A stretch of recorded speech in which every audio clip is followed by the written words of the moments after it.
Malakas na bumagsak sa basang semento ang huling bag na naglalaman ng kanilang mga gamit. Kasunod niyon ang marahas na pagsara ng pinto at ang matinis na tunog ng paglock nito na tila isang hatol na pinal.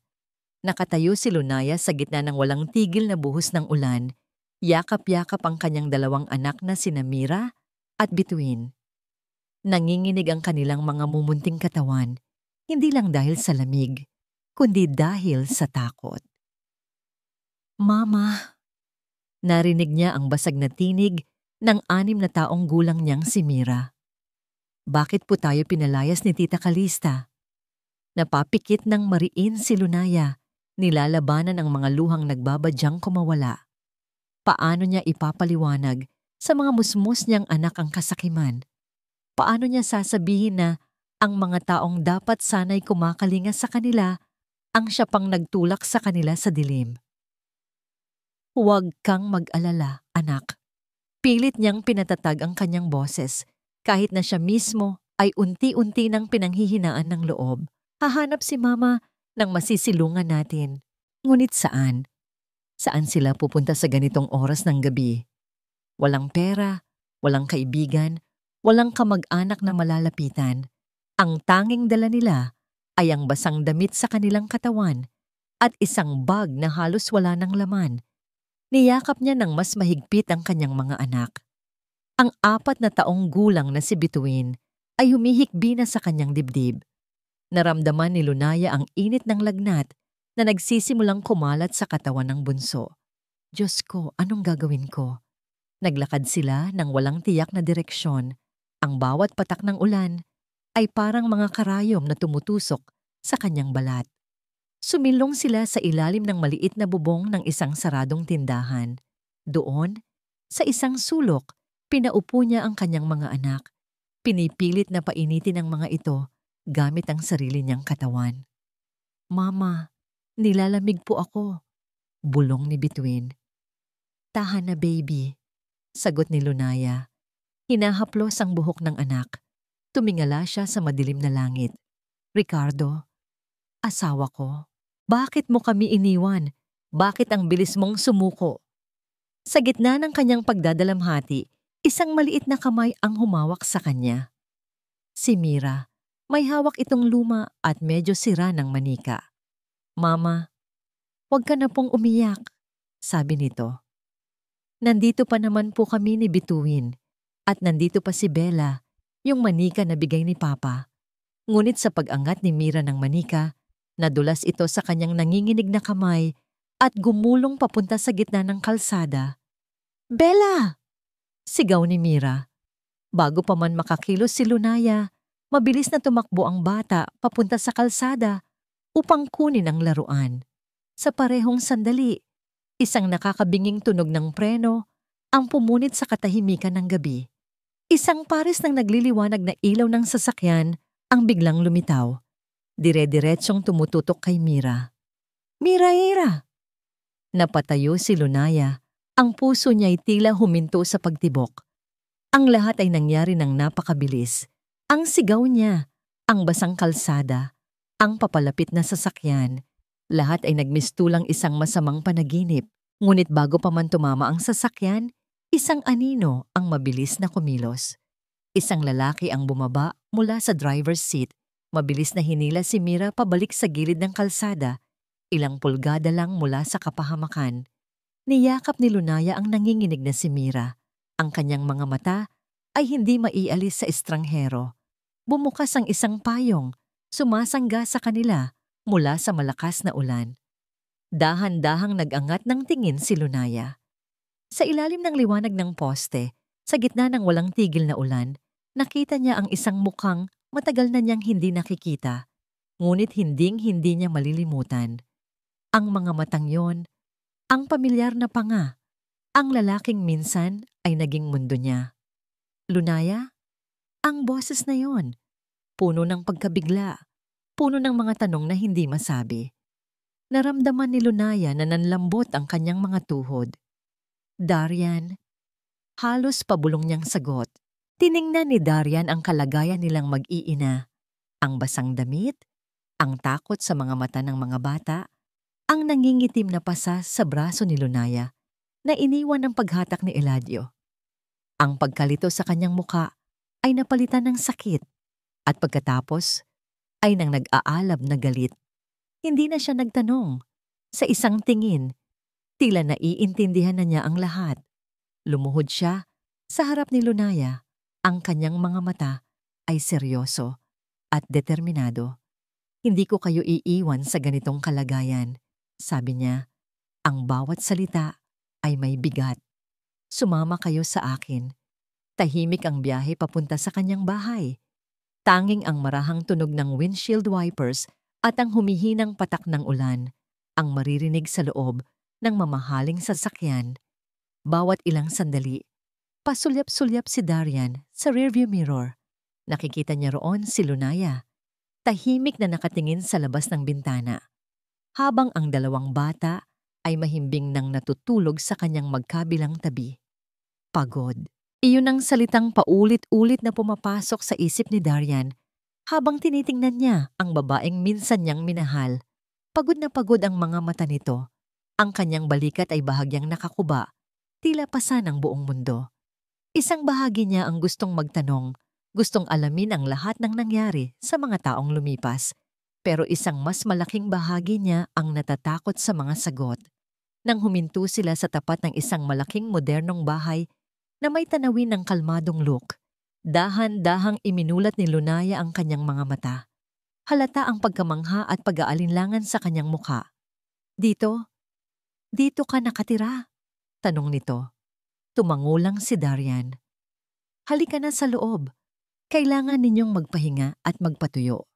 Maingat niyang binuhat si Bituin na mahimbing pa ring natutulog habang ginising naman ni Lunaya si Mira.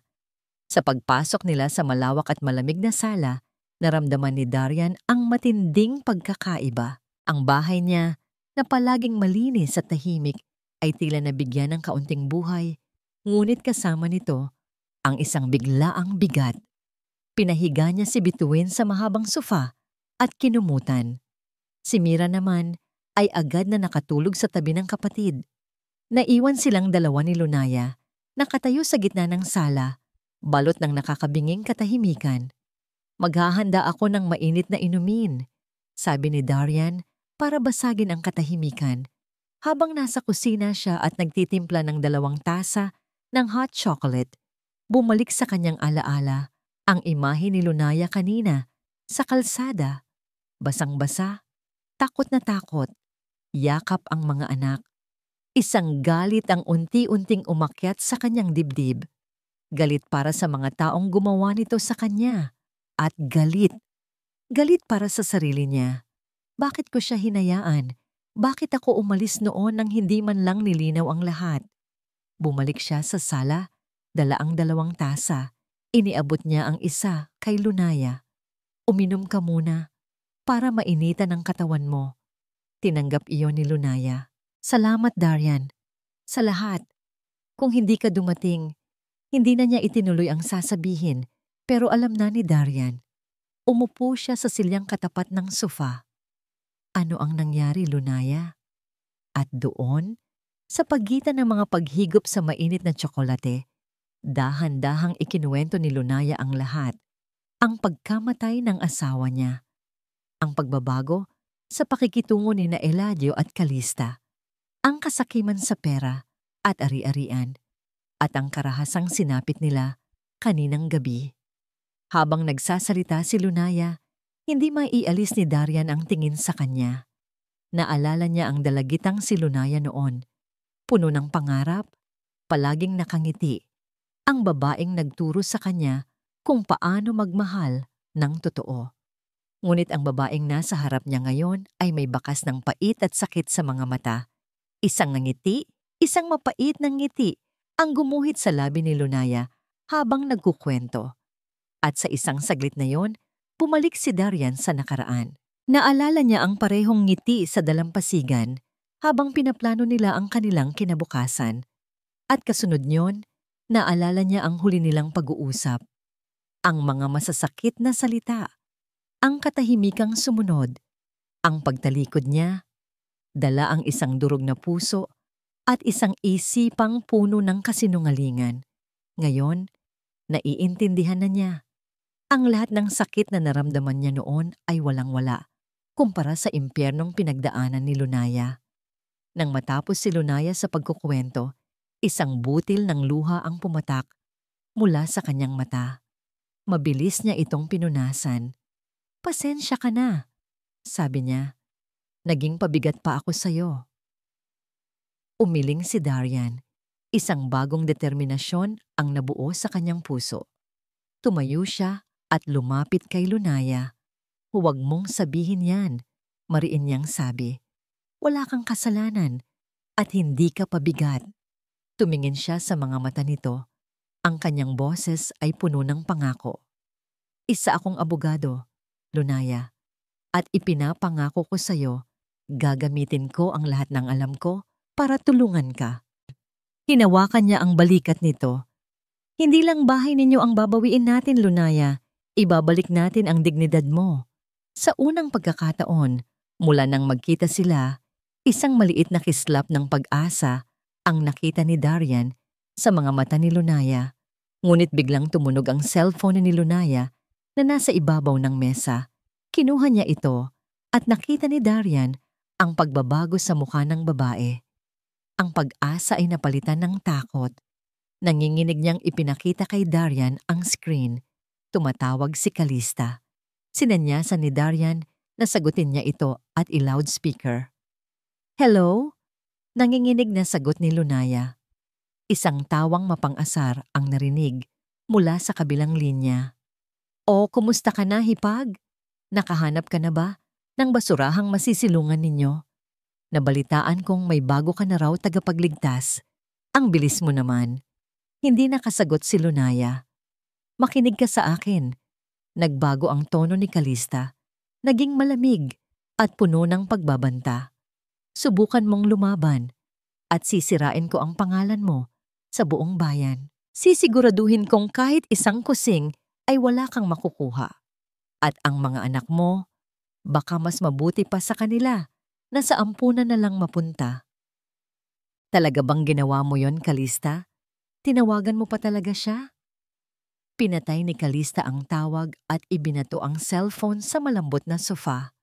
Isang nangiting tagumpay ang gumuhit sa kanyang mga labi habang nakatingin sa kanyang asawang si Eladio, na kanina papalakad-lakad sa sala, halatang hindi mapakali.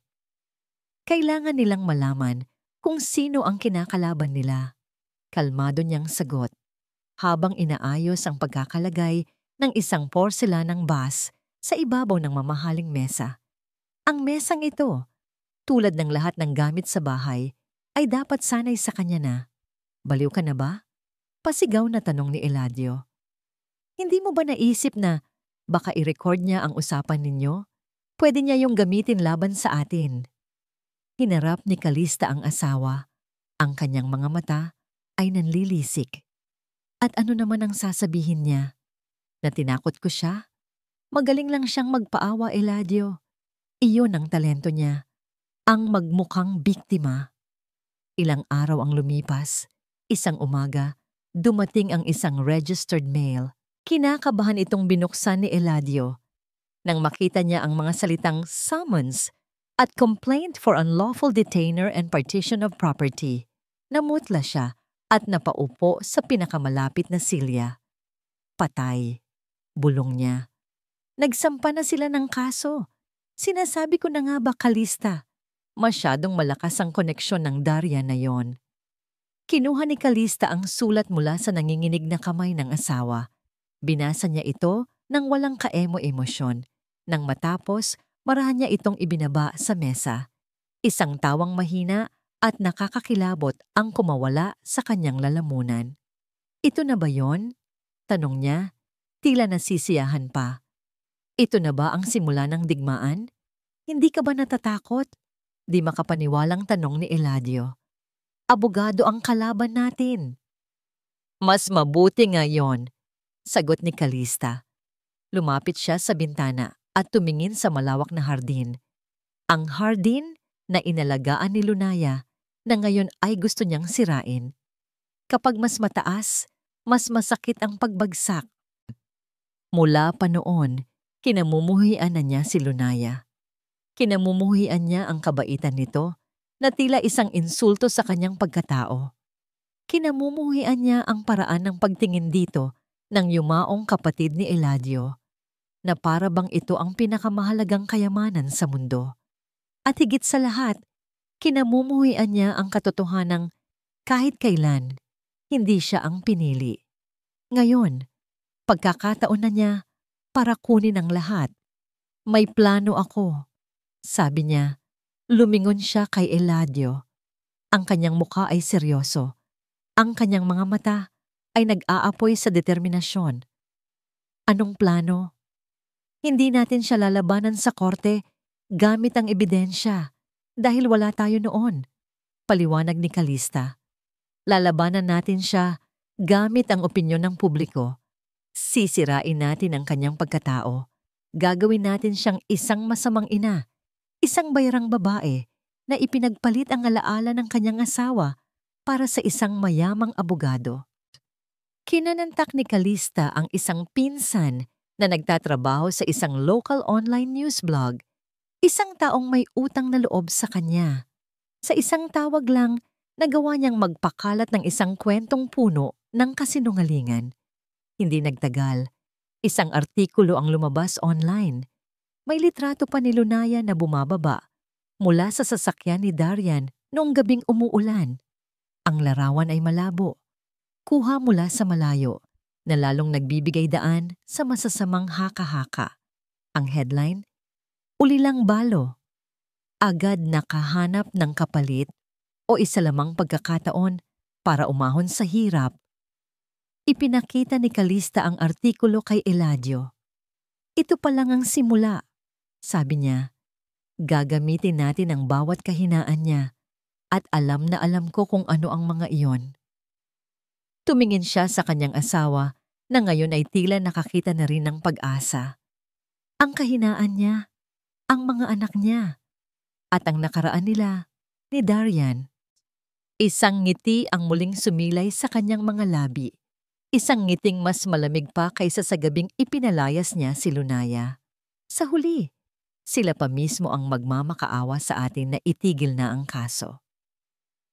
Sinubukan ni Lunaya na bumuo ng isang bagong routine para sa kanyang mga anak sa loob ng malaking bahay ni Darian. Sa umaga, naglalaro sila sa sala. Sa tanghali, tinuturuan niya si Mira na magbasa. Ngunit sa kabila ng lahat, ramdam niya ang bigat ng pagiging isang bisita lamang. Isang pabigat.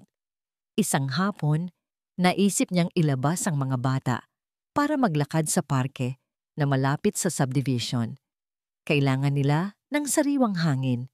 Kailangan niya ng sariwang hangin. Ngunit habang naglalakad sila sa bangketa, naramdaman niya ang mga matang nakatitig sa kanila. Mga pamilyar na muka, mga dating kapitbahay, mga kakilala, ang nakakasalubong nila. Pero imbes na batiin siya, nag-iiwasan sila ng tingin. May iba namang nagbubulungan habang sila'y dumadaan. Hindi ba yan yung asawa ni Ricardo Viloria? Narinig niyang bulong ng isang babae sa kausap nito. Oo, kawawa naman si Ricardo. Kakalibing pa lang. May bago na agad ang asawa. At abogado pa, ha?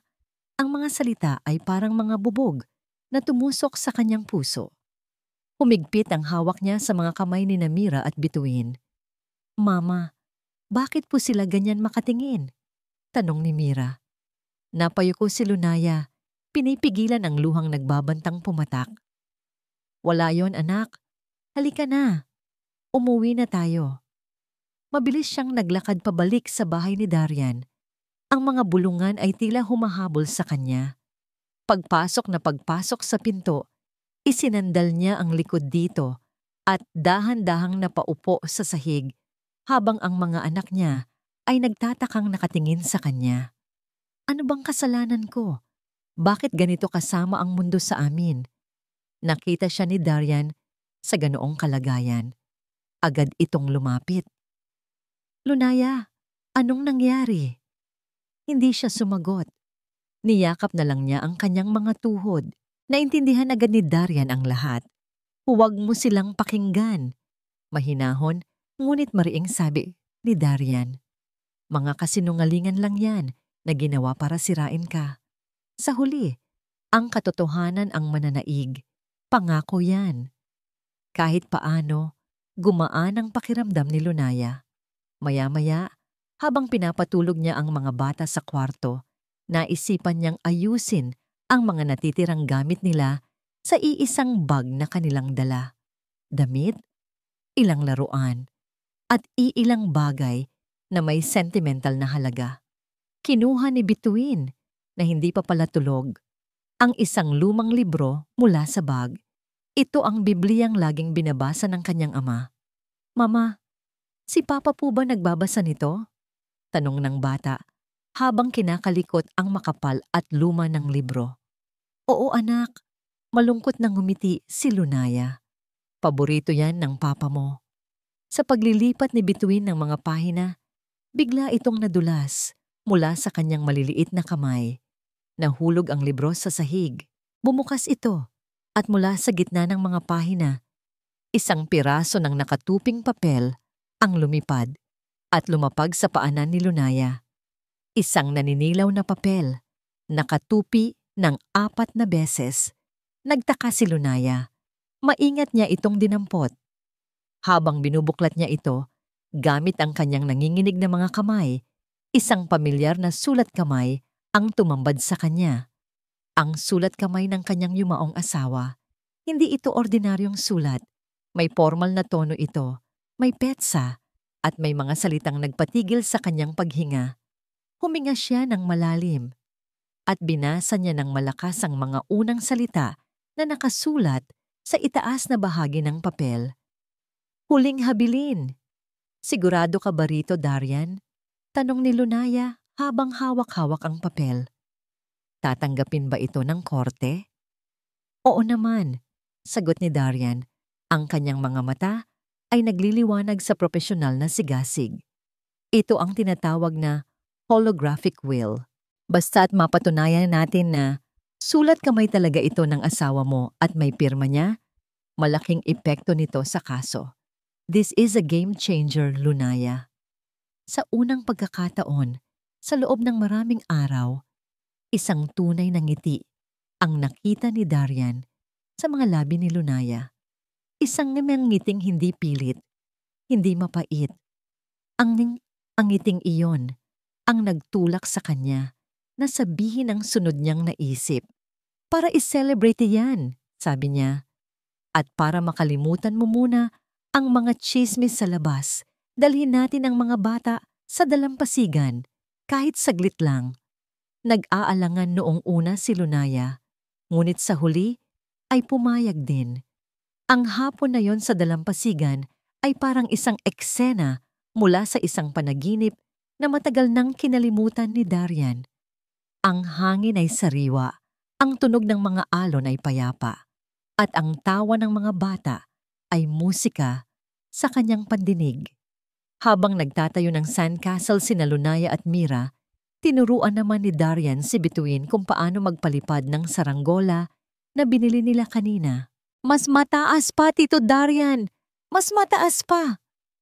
Masayang sigaw ng bata habang hawak-hawak ang pisi. Napangiti si Darian. Tito Darian. Kakaiba ang dating nyon sa kanya.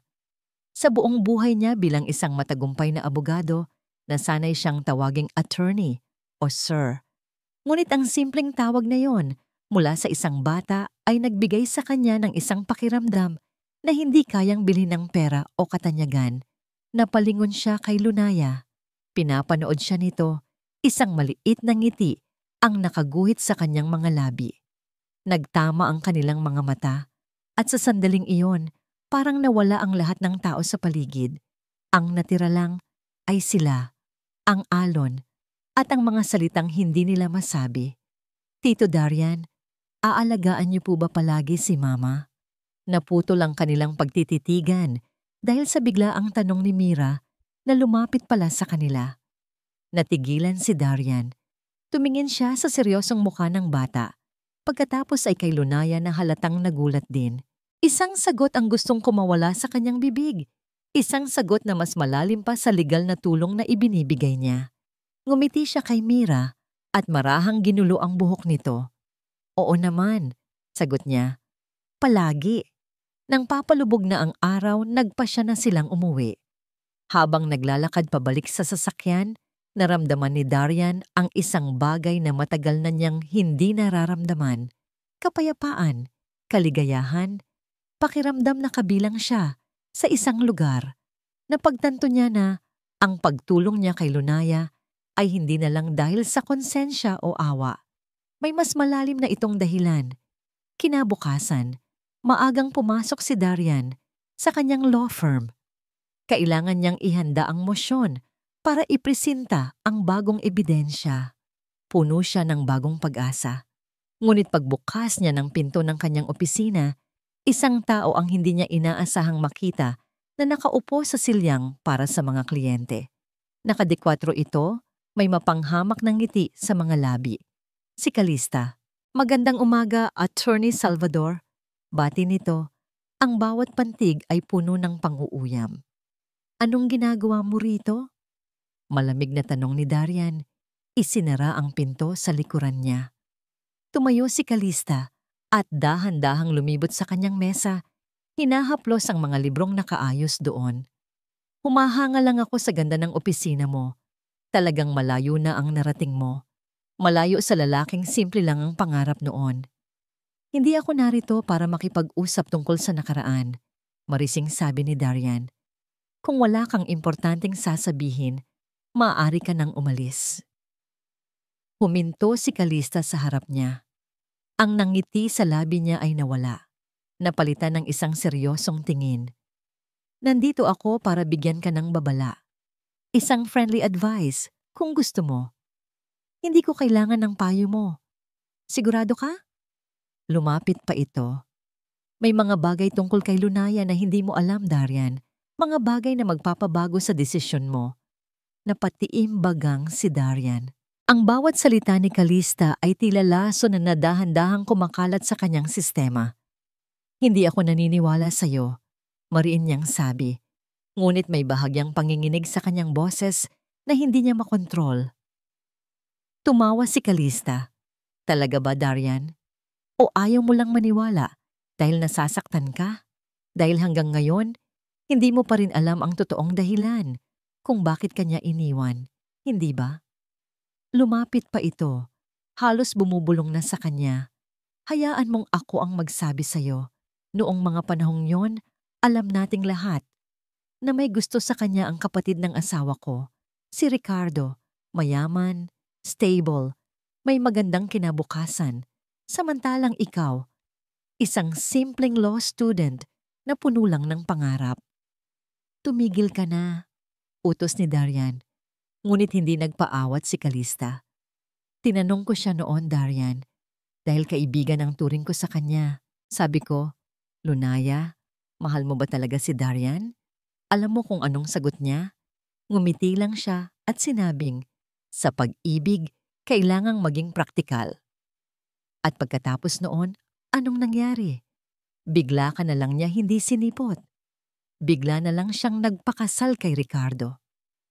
Bumalik ang lahat ng sakit.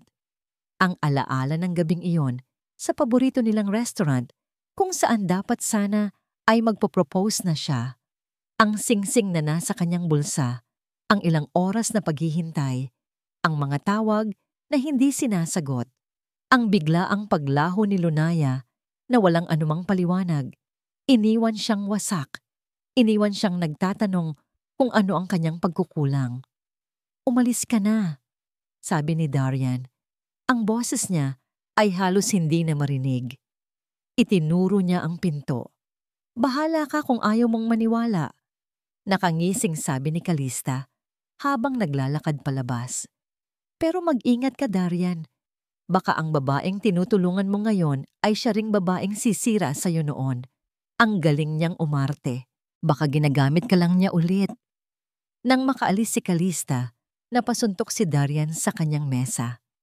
Ang bigat sa kanyang dibdib na akala niya'y matagal nang nawala ay biglang bumalik. Mas mabigat pa kaysa dati. Samantala, sa bahay, abala si Mira sa paglalaro sa isang sulok ng sala. Sa harap niya ay isang luma at medyo may kalumaan ng robot. Kulay asul ito, may mga gasgas na at medyo maluwag na ang isang braso. Ito ang paborito niyang laruan, ang huling regalo sa kanya ng kanyang ama bago ito mawala. Aayusin kita, Robbie, bulong ng bata habang sinusubukang ikabit muli ang maluwag na braso. Sabi ni Papa, kailangan daw laging alagaan ang mga importante sa tin. Pinindot-pindot niya ang mga butones sa dibdib ng robot, umaasang may mangyayari. Ngunit wala. Matagal nang sira ang laruan. Hindi na ito umiilaw. Hindi na rin ito nagsasalita. Nang gabing iyon, umuwi si Darian na may dalang bigat sa kanyang aura. Ang init at sigla na ipinakita niya sa dalampasigan kahapon ay ganap na nawala. Darian, kumusta ang araw mo? Bati ni Lunaya, may ngiti sa labi. Tipid lang itong tumango. Okay lang, pagod lang ako. Naramdaman agad ni Lunaya ang panlalamig sa pakikitungo nito. May problema ba? Wala. Maikling sagot ni Darian, iniiwasan ng kanyang mga mata. Kailangan ko lang magpahinga. Naiwang nakatayo si Lunaya sa gitna ng sala, puno ng pagtataka at may kung anong kumikirot sa kanyang puso. Ang lalaking nagbigay sa kanya ng pag-asa kaninang umaga ay tila naging isang estranghero na naman. Sa kabilang dako, sa sulok kung saan siya naglalaro, hindi sinasadyang napindot ni Mira ang isang maliit at halos hindi napapansing butones sa likod ng ulo ng robot habang sinusubukan itong patayuin. Isang mahinang kaluskos ang kanilang narinig. Sinundan ito ng isang ugong. Kasabay ng paglingon ni Lunaya at Darian, biglang umilaw ang mga mata ng robot, isang matagal nang natutulog na ilaw na kulay pula. At mula sa maliit na speaker sa dibdib nito, isang pamilyar na boses ang marahang narinig, medyo garalgal dahil sa luma na nitong mekanismo. Para sa aking mga anak, Mira at Between. Natigilan ang lahat, maging si Darian, napapasok na sana sa kanyang silid, ay napahinto at lumingon. Dahan-dahang lumapit si Lunaya sa kinaroroonan ni Mira. Nakatitig siya sa robot na tila multo mula sa nakaraan ang nakikita. Ang boses na yon, walang duda. Iyon ang boses ng kanyang asawa. Kung naririnig niyo man ito, ibig sabihin ay, wala na ako. Nagpatuloy ang garalgal na boses mula sa laruan. Huwag kayong malulungkot. Lagi lang kayong babantayan ni Papa mula sa langit. At para sa iyong ina, ang aking pinakamamahal na si Lunaya. Sa'yo at sa mga anak natin, iiwan ang lahat ng mayroon ako. Ang bahay, ang lupa, ang lahat ng naipundar ko. Karapatan niyo yan. Huwag mong hahayaan na kunin ito ng iba. Mahal na mahal ko kayo.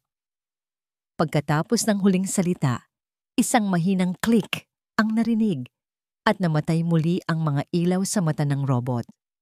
Katahimikan. Napaluhod si Lunaya at niyakap niya ang kanyang mga anak.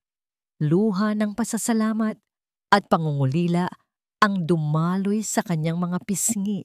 Ito na ang isa pang patunay. Isang di matatawarang ebidensya. Tumingin siya kay Darian, isang ngiti ng pag-asa ang sumilay sa kanyang muka.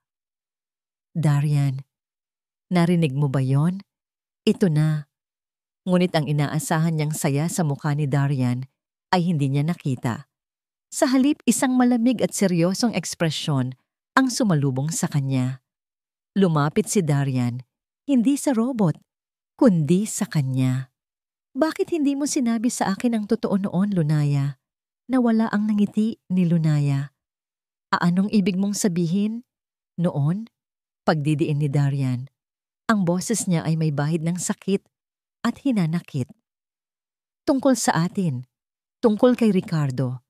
Totoo ba na ipinagpalit mo ako para sa isang mas maginhawang buhay? Natulala si Lunaya. Ang mga salitang iyon ay parang isang sampal. Mas masakit pa sa sampal na pisikal.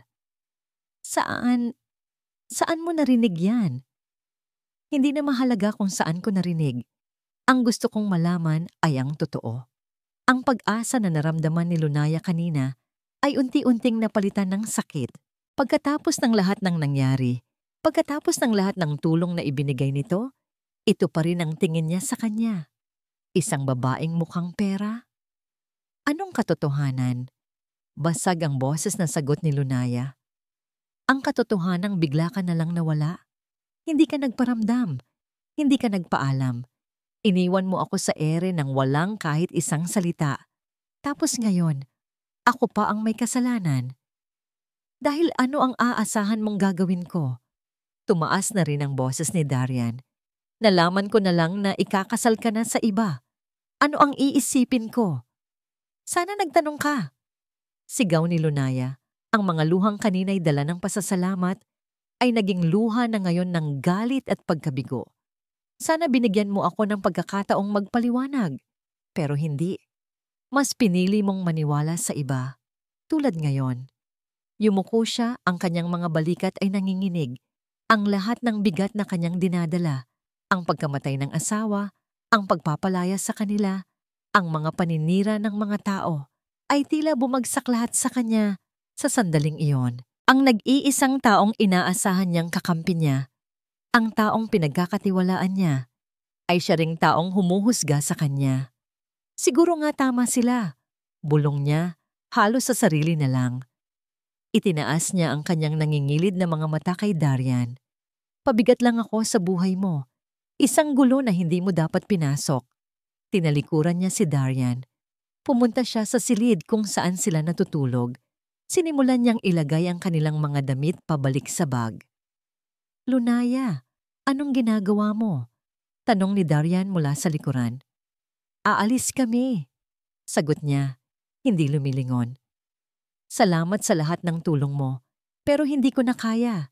Hindi ko na kayang manatili sa isang lugar kung saan kahit ang taong dapat sana'y unang maniniwala sa akin ay nagdududa pa. Naramdaman niyang nawala na ang lahat. Ang pag-asang dala ng di kalayong na tagumpay sa korte ay natabunan ng mas malaking kabiguan sa kanyang puso. Nawalan na siya ng tahanan. At ngayon, pakiramdam niya, nawalan na rin siya ng kakampi. Naiwang nakatayo si Darian sa sala, tila isang estatwa habang pinapanood niya ang pagsasara ng pinto ng silid ni Lunaya. Ang bawat salitang binitawan nito ay tumatatak sa kanyang isipan, isang masakit na paalala ng kanyang pagkukulang. Sana nagtanong ka. Tama si Lunaya noon at ngayon. Hindi siya nagtanong. Nagpadala siya sa galit, sa sakit, sa pride. At ngayon, nasaktan na naman niya ang babaeng minsan niyang ipinangakong pro-protektahan. Napaupo siya sa sofa, isinubsob ang mukha sa kanyang mga palad. Ang bigat ng pagsisisi ay halos hindi niya makayanan. Tumingin siya sa asul na robot na nakatayo pa rin sa sahig. Ang mga mata nitong walang buhay ay tila nang huhusga sa kanya. Kinuha niya ang cellphone at tinawagan ang kanyang private investigator. Frank, may ipapagawa ako sa'yo. Urgent na to. Alamin mo ang lahat tungkol kay Calista at ang koneksyon niya sa paghihiwalay namin ni Lunaya. 8 taon na ang nakalipas. Hindi siya mapakali.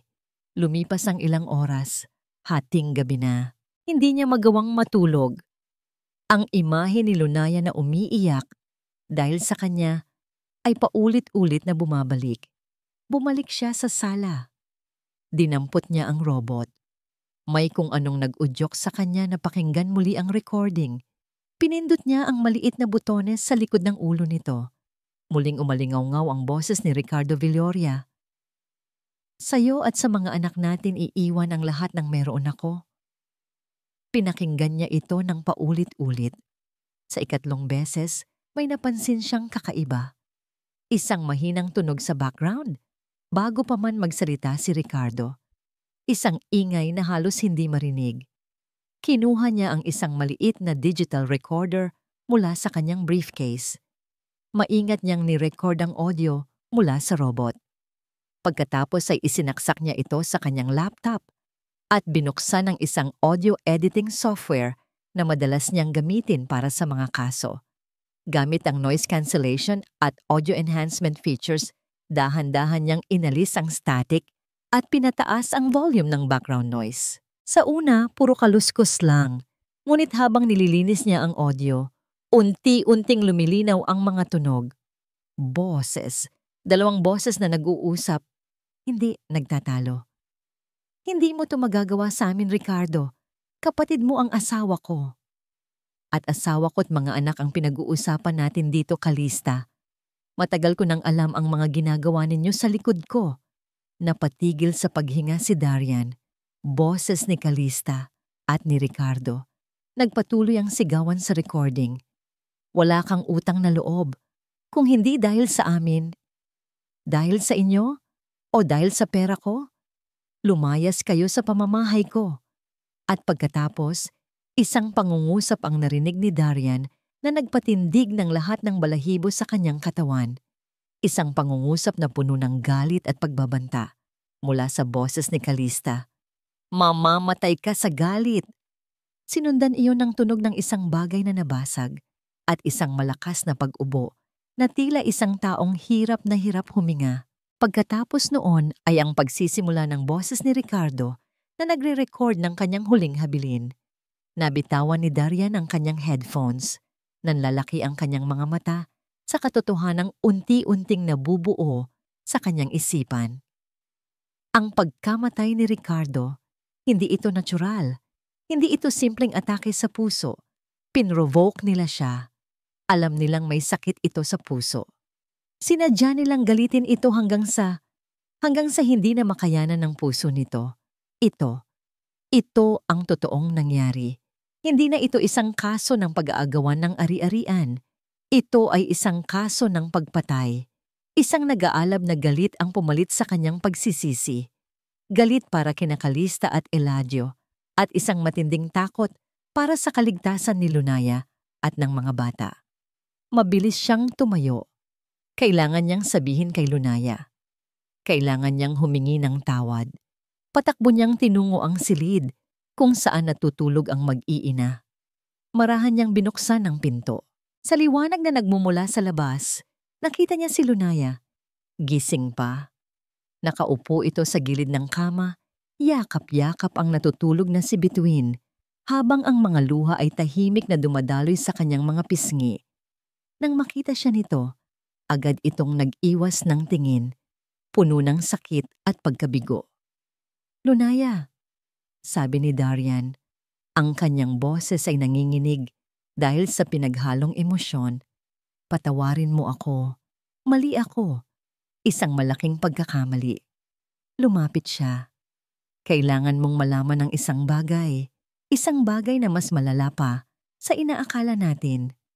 Huminga siya ng malalim. Alam ko na ang lahat. Ang loob ng korte ay malamig at tahimik.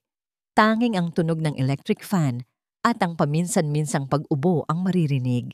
Nakaupo si Lunaya sa tabi ni Darian. Ang kanyang mga kamay ay magkahawak sa ibabaw ng kanyang kandungan, nanginginig. Sa kabilang panig, nakaupo sina Calista at Eladio kasama ang kanilang abogado, kampante at tila sigurado sa kanilang panalo. Ang abogado ni Calista, si Attorney Reyes, ay kasalukuyang nasa gitna ng kanyang cross-examination kay Lunaya. Bawat tanong niya ay tila isang patalim na idinidiin sa kanyang pagkatao. Ginang Villoria, simula ni Attorney Reyes, ang kanyang boses ay puno ng mapanuyang awa. Hindi ba totoo na ilang linggo pa lang ang nakakalipas mula nang mamatay ang iyong asawa ay nakitira ka na agad sa bahay ng isang lalaki? Sa bahay ni Attorney Salvador? Dahil pinalayas nila kami, mahinang sagot ni Lunaya. Pinalayas? O kusa kang umalis dahil may mas magandang oportunidad na naghihintay? Objection, Your Honor. Badgering the witness. Mabilis na sabat ni Darian. Sustained, sabi ng hukom. Ngunit nagpatuloy ang pag-atake. Ipinipinta ni Attorney Reyes si Lunaya bilang isang oportunista, isang irresponsableng ina. Halos manlumo si Lunaya sa bawat kasinungalingang kanyang naririnig. Tumingin siya kay Darian na nagbigay sa kanya ng isang bahagyang tango, isang senyas na magtiwala lang. Nang sa wakas ay pagkakataon na ni Darian, isang bagong kumpiyansa ang nabalot sa kanyang pagkatao. Kalmado siyang tumayo. Your Honor, mayroon po kaming mga bagong ebidensya na nais naming ipresenta sa korte, sabi niya. Una, iprinisinta niya ang holographic will. Sinuri ito ng korte at kinumpirma ng isang handwriting expert na tunay ngang sulat kamay iyon ni Ricardo Villoria. Nagbago ang ekspresyon sa mukha ni Calista. Ang kanyang pagkagulat ay hindi maitago. At ngayon, Your Honor, nagpatuloy si Darian, ang aming pinakamahalagang ebidensya. Naglagay siya ng isang maliit na speaker sa mesa. Ang ebidensyang ito ay nagmula sa isang laruang robot na pagmamay-ari ng anak ng aking kliyente. Isang laruang may voice recording feature. Tumawa ng malakas si Attorney Reyes. Objection, Your Honor. Ito ba ay isang korte o isang palaruan? Isang laruan? That's ridiculous. Hayaan po ninyo akong patunayan ang kaugnayan nito, Your Honor. Mariing sabi ni Darian. Maari ko bang iparinig sa korte ang recording? Pumayag ang hukom. Pinindot ni Darian ang play. Una, ang boses ni Ricardo na nagbibigay ng kanyang huling habilin. Narinig ng buong korte ang malinaw na pag-iiwan niya ng lahat ng ari-arian kay Lunaya at sa mga anak nito. Pagkatapos, huminto si Darian. At ngayon, Your Honor, iparirinig ko po ang tunog na nasa background ng recording na ito matapos naming iproseso sa isang audio enhancement software. Pinindot niya ulit ang play. Isang nakabibinging katahimikan ang bumalot sa korte habang ang malinaw na sigawan ni na Ricardo at Calista ay umalingaw-ngaw. Hindi mo to magagawa sa amin, Ricardo? Kapatid mo ang asawa ko. Asawa ko't mga anak ang pinag-uusapan natin dito. Calista, lumayas kayo sa pamamahay ko. Napatingin ang lahat kay Calista na ngayon ay putlang-putla. Ang kanyang mga mata ay nanlalaki sa takot. Maging si Eladio ay hindi makapaniwala sa kanyang naririnig. At sa huli, ang pinakamatinding dagok. Ang boses ni Calista, malinaw na malinaw. Puno ng galit. Mamamatay ka sa galit. Sinundan iyon ng tunog ng nabasag na bagay at ang pag-ubo ni Ricardo. Parang bombang sumabog ang katotohanan sa loob ng korte. Hindi. Kasinungalingan yan. Doctorate yan. Sigaw ni Calista na patayo mula sa kanyang upuan. Ang kanyang pagiging kalmado ay ganap nang nawala. Napalitan ng purong sindak. Ginang, babala ng hukom. Umupo ka. Ngunit hindi na nagpapigil si Calista. Ang kanyang pagkasuklam kay Lunaya na matagal niyang kinimkim ay sumabog. Itinuro niya si Lunaya. Ang kanyang daliri ay nanginginig sa galit. Kasalanan niya. Sigaw niya, ang boses ay nagpapanting sa buong silid. Kasalanan niya ang lahat. Kung hindi dahil sa kanya, dapat sa akin na ang lahat ng ito. Dapat ako ang nasa posisyon niya. Ako. Sa kanyang pagwawala, hindi niya namalayan na inamin na niya ang lahat sa harap ng hukom at ng buong korte. Ang kanyang motibo, ang kanyang galit, ang kanyang kasalanan. Isang malakas na pagpukpok ng gavel ang nagpatahimik sa lahat. Tumingin ang hukom kina Calista at Eladio. Ang kanyang muka ay hindi maipinta. The court finds probable cause, mariing sabi ng hukom. In light of this new evidence and the spontaneous admission of the defendant, I am ordering the immediate arrest of Calista and Eladio Villoria for charges of falsification of documents, perjury, and I am recommending the District Attorney's Office to open a criminal investigation for possible homicide. Dalawang pulis ang lumapit sa gawin ni na Calista. Hinawakan nila ang kanyang mga braso. Sa huling pagkakataon, tumingin siya kay Lunaya. Ang kanyang mga mata ay nag-aapoy sa walang hanggang pagkamuhi. Habang hinihila siya palabas, si Lunaya naman ay napayuko. At isang hikbi ng kaluwagan ang kumawala mula sa kanyang dibdib. Tapos na. Sa wakas, tapos na ang bangungot. Ang pagbabalik sa kanilang bahay ay kakaiba. Sa labas, lahat ay pareho.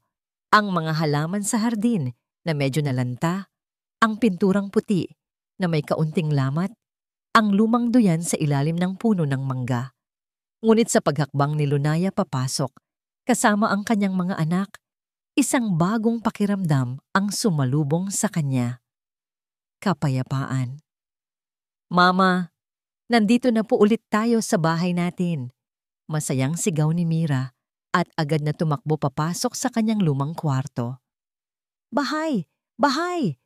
Segunda naman ni Bituin, masayang tumatalon-talon sa sala. Naiwang nakatayo si Lunaya sa may pintuan, pinapanood ang kanyang mga anak, habang si Darian naman ay maingat na ipinapasok ang iilan nilang gamit. Isang ngiti ang gumuhit sa labi ni Lunaya. Sa wakas, pagkatapos ng mahabang panahon, naramdaman niyang nasa bahay na nga siya. Tinulungan siya ni Darian na maglinis. Nagwalis sila ng sahig, nagpunas ng alikabok sa mga muebles, at binuksan ang lahat ng bintana para pumasok ang sariwang hangin at sikat ng araw. Nagtrabaho sila ng tahimik. Ngunit ang katahimikang yon ay hindi na katulad ng dati. Wala na ang bigat. Wala na ang pag-aalinlangan.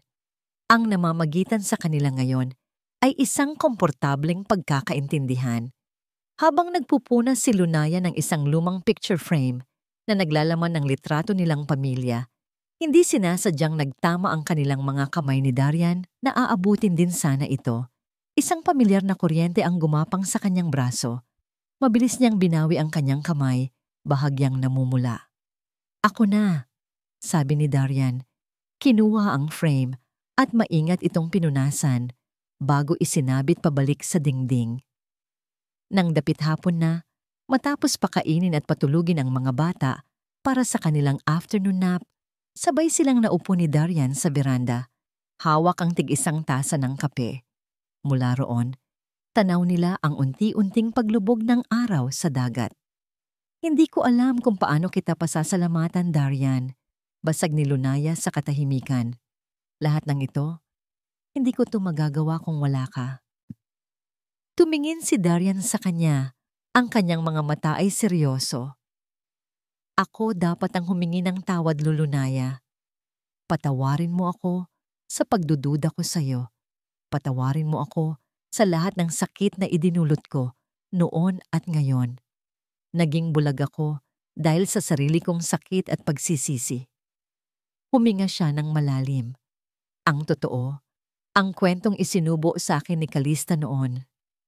Iyon din ang kwentong sinabi ko sa sarili ko sa loob ng 8 taon para mabawasan ang sakit na kasalanan mo na masama ka dahil mas madaling tanggapin yon kaysa sa katotohanang ako ang duwag. Ako ang umalis. Sa pagkakataong ito, si Lunaya naman ang umabot sa kamay niya. Pareho tayong nagkamali, Darian. Naging marupok ako. Dapat hinanap kita. Dapat ipinaglaban kita. Pero natakot ako. Isang mahabang katahimikan ang muling namayani. Ngunit sa pagkakataong ito, puno na ito ng pagpapagaling. Salamat, muling sabi ni Lunaya. Dahil ibinalik mo sa amin ang tahanan namin. Ngumiti si Darian. Isang nangiting malungkot, ngunit puno ng pagmamahal. Noong mga araw na nasa bahay ko kayo, pag-amin niya, doon ko lang naramdaman na naging tahanan ng bahay na yon. Isang malaking bahay na walang laman. Ikaw at ang mga bata ang nagbigay ng buhay doon. Hinawakan niya ng mas mahigpit ang kamay ni Lunaya. Ang init ng kanyang palad ay nagbigay ng kapanatagan sa puso nito. Tumingin siya ng diretso sa mga mata ni Lunaya. Ang kanyang titig ay puno ng isang emosyon na matagal na nitong hindi nakikita. Lunaya, may gusto akong itanong sa'yo. Seryoso niyang sabi. Isang tanong na dapat ay matagal ko nang tinanong. Ang puso ni Lunaya ay nagsimulang tumibok ng malakas.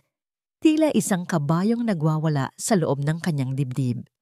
Ang mga huling sinag ng papalubog na araw ay nagbigay ng gintong kulay sa mukha ni Darian. ginagawang mas malalim at mas sinsero ang kanyang mga mata. Dahan-dahan, sa harap niya, binitawan ni Darian ang kanyang kamay. Kasabay ng pag-ihip ng banayad na hangin mula sa dagat, dahan-dahan itong lumuhod sa isang tuhod sa sahig ng kanilang beranda. Natakpan ni Lunaya ang kanyang bibig, ang kanyang mga mata ay nanlalaki sa hindi makapaniwalang pagtataka.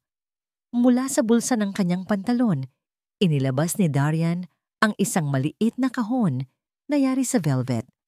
Nang buksan niya ito, isang simpleng singsing na may kumikinang na maliit na bato ang lumitaw. Isang singsing na halatang lumana, ngunit inalaga ang mabuti. Ito, simula ni Darian. Ang kanyang boses ay bahagyang nanginginig. Ito dapat ang ibibigay ko sa'yo. 8 taon na ang nakalipas. Dala-dala ko to sa bulsa ko nung gabing hindi ka dumating. Tumingin siya sa mga mata ni Lunaya, ang lahat ng sakit, pagsisisi at pag-asa ay nakabuhos sa kanyang titig. Lunaya Villoria, alam kong masyadong mabilis ang lahat. Alam kong napakarami nating pinagdaanan. Pero alam ko rin na bawat araw na wala ka sa buhay ko ay isang araw na hindi kumpleto. Pinunan mo ang isang bahagi ng puso ko na hindi ko alam na walang laman. Huminga siya ng malalim. Hindi ako humihingi ng pagkakataon para maging kapalit ng ama ni Mira at Bituin.